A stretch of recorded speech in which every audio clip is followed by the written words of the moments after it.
Salut chers amis de ANM Radio, chers auditeurs.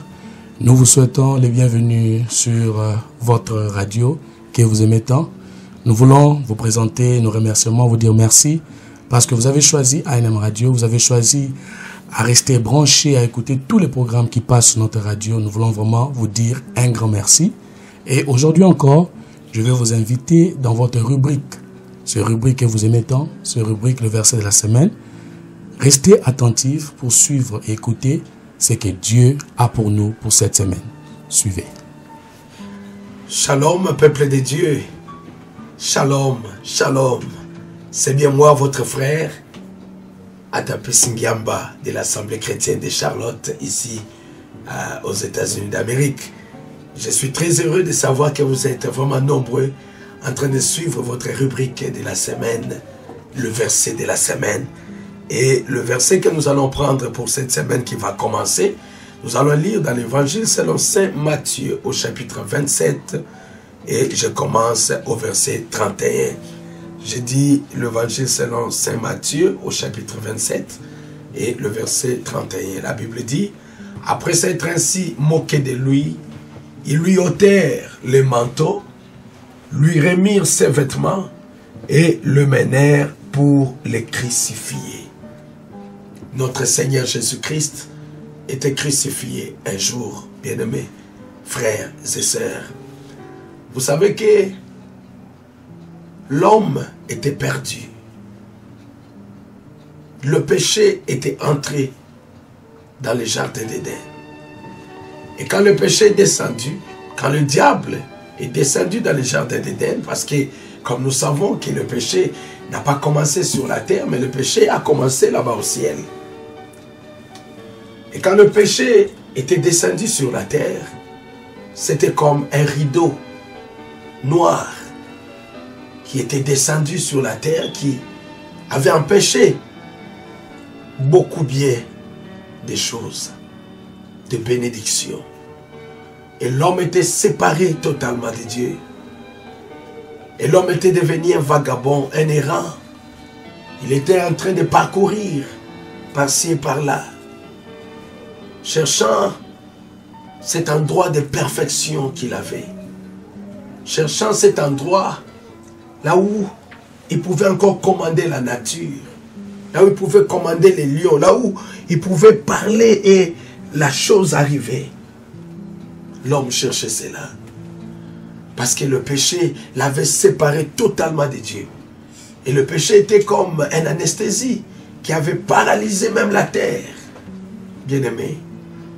Et qu'est-ce que le péché avait fait? Le péché a amené l'homme dans l'esclavage. L'homme était lié dans l'esclavage du péché, dans l'esclavage des maladies, dans l'esclavage de la mort. L'homme était lié. Et l'homme était à la recherche de cet endroit là où il pouvait avoir la joie et le bonheur. Et personne ne pouvait aider l'autre. Personne ne pouvait sauver l'autre. Parce que nous sommes venus dans ce monde, nés dans le péché, conçus dans l'iniquité. Et il n'y a personne qui avait été trouvé digne pour sauver l'autre. Même pas le pape, même pas les prophètes, même pas le pasteur, même pas l'évêque. Donc personne n'était trouvé digne pour sauver l'autre.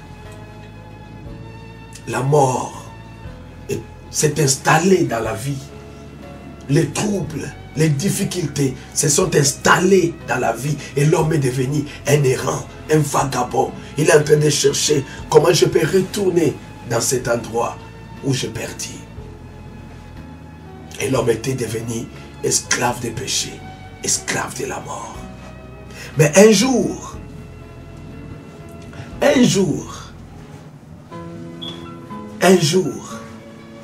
c'est ce jour-là, sur les calvaires, quelqu'un est descendu de la gloire.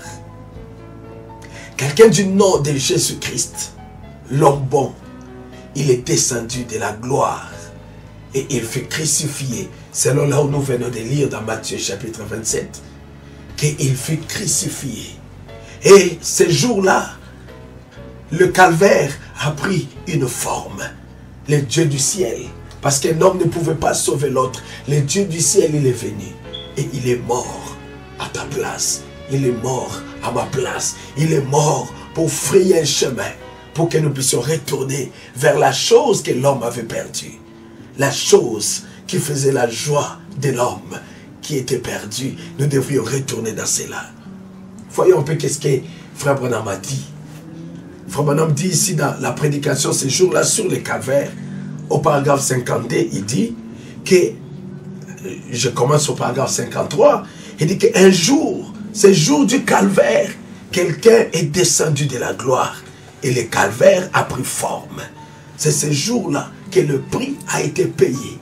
C'est ce jour-là où Jésus fut crucifié que le grand prix pour le péché avait été payé. Et le calvaire avait pris forme. Et la question du péché a été réglée une fois pour toutes. Une fois pour toujours.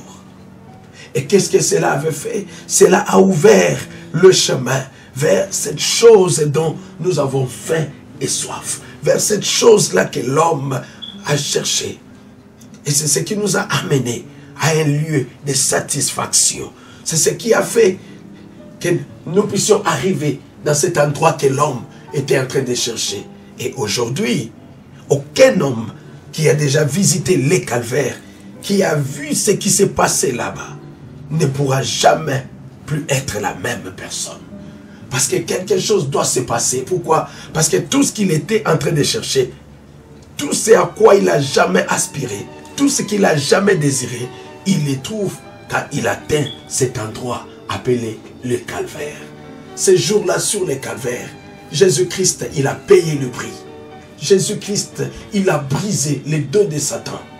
Jésus-Christ, il a détruit l'esclavage de l'ennemi, l'esclavage de Satan. Là où tu étais devenu esclave de la maladie, esclave de péché, esclave de souffrance, esclave de la pauvreté. Bien-aimé, le Seigneur Jésus-Christ, il a brisé les dos de Satan. Ce jour-là, un jour très important, le jour où Jésus fut crucifié. C'était un jour tellement important et quelque chose de tellement important que le monde en a été secoué. Le monde en a été secoué comme il ne l'a jamais été auparavant. C'est ce jour-là, sur le calvaire. Et qu'est-ce que cela a produit? Le prix avait été payé. L'esclavage de Satan avait été brisé. Et Dieu a remis entre les mains de l'homme un moyen de revenir vers ce qu'il cherchait. Il n'avait plus à errer. L'homme n'avait plus à pleurer. Ses coups, quand il a cassé les reins de Satan, là-bas au calvaire, les reins du péché, les reins de la maladie, les reins de la pauvreté, des envoûtements, des blocages. Jésus a cassé les reins de Satan sur le calvaire. Jésus t'a donné la victoire. Et qu'est-ce que je veux dire pour cette semaine qui commence? C'est une semaine de la victoire. C'est une semaine de restauration. C'est une semaine de l'élévation. C'est la semaine du succès.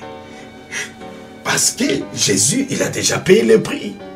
Parce que Jésus a remis entre les mains de l'humain, entre les mains de l'homme, un moyen pour que tu retournes vers la chose que tu cherchais. C'est quoi cette chose? L'homme savait qu'il existait la perfection. Il savait qu'il existait la bonne santé. Il savait qu'il existait la richesse, la bénédiction. Et Dieu lui a remis cette capacité de retourner dans ce qu'il cherchait. Dieu t'a remis la capacité de retourner vers ta paix, vers ta bénédiction. Recevez-les au nom de Jésus-Christ. Laisse que le blocage de l'ennemi, le freinage de l'ennemi, les paroles des envoûtements, les paroles de malédiction, tout ce qui a été prononcé contre ta vie puisse tomber au nom de Jésus-Christ. Parce que Jésus a détruit les dos de Satan. Il a détruit les dos de Satan. Il a détruit le dos des maladies. Il a détruit les reins du péché, les reins de Satan. Et c'est ce qui ramène chaque être mortel de la terre dans la présence de Dieu, avec ses péchés pardonnés. Tous tes péchés te sont pardonnés. Ça doit être un sujet de joie pour toi. Cette semaine, comme tu pars pour affronter la semaine, vas-y avec la victoire. Vas-y sachant que le diable n'a pas d'autorité. Il n'a pas de pouvoir sur toi. Il ne peut rien te faire. Parce que sur la croix, Jésus, il a payé les prix. Sur la croix, Jésus, il a dit, Père, j'ai tout accompli. Là, sur la croix, Jésus t'a donné la victoire pour ton mariage, pour ta paix, pour tes études, dans ta maison, dans tout ce que tu essaies de réaliser. Jésus t'a déjà donné la victoire. Bien-aimé, réjouis-toi, réjouis-toi, réjouis-toi, parce que vous n'avez plus à être perdu. Car il y a une grande route, un chemin qui est appelé le chemin de la sainteté que notre Dieu a établi pour toi. Tu ne peux jamais être perdu. Sortez courageux, sortez avec la joie, sachant que tout le pouvoir de Satan, Dieu les a brisés. Et il a ouvert les portes de la prison et du séjour des morts à chaque homme qui était enfermé sur cette terre, dans les prisons, qui craignait les moments de sa mort. Jésus l'a déjà rendu libre. Donc maintenant, vous n'avez plus à être ravagé par le péché, par la pauvreté, par les soucis, les inquiétudes. Parce que maintenant, vous pouvez être juste, vous pouvez être honnête, vous pouvez vivre au-delà des envoûtements et des blocages. Que Dieu te bénisse, comme tu vas commencer cette semaine. Allez-y vivre au-dessus de tous les problèmes. Au-dessus, soyez plus haut, élevés, plus haut même. Au-dessus de tout ce que les gens de ce monde peuvent dire contre toi. Au-dessus de tout ce que les féticheurs peuvent dire, au-dessus de tout ce que les francs-maçons, les sorciers peuvent parler contre toi. Je veux que la puissance du Saint-Esprit puisse te rendre libre au nom de Jésus-Christ. Que tu sois totalement libéré à cause de ces jours-là sur les calvaires. C'est un jour de joie pour toi. C'est une semaine de joie, de bénédiction, d'élévation. Soyez bénis en tout égard. Soyez prospères. Que tu ailles de l'avant. Que tu touches la chose que tu as toujours voulu toucher à cause de ces jours-là sur les calvaires. Soyez restaurés, soyez élevés, soyez bénis, montez plus haut, aigle, vas-y plus haut dans les hauteurs. Que Dieu bénisse ta vie et qu'il bénisse cette semaine pour toi. N'oubliez pas d'avoir toujours notre radio, INM Radio, la radio qui bénit ton âme. Que Dieu te bénisse et à nous revoir prochainement. Shalom.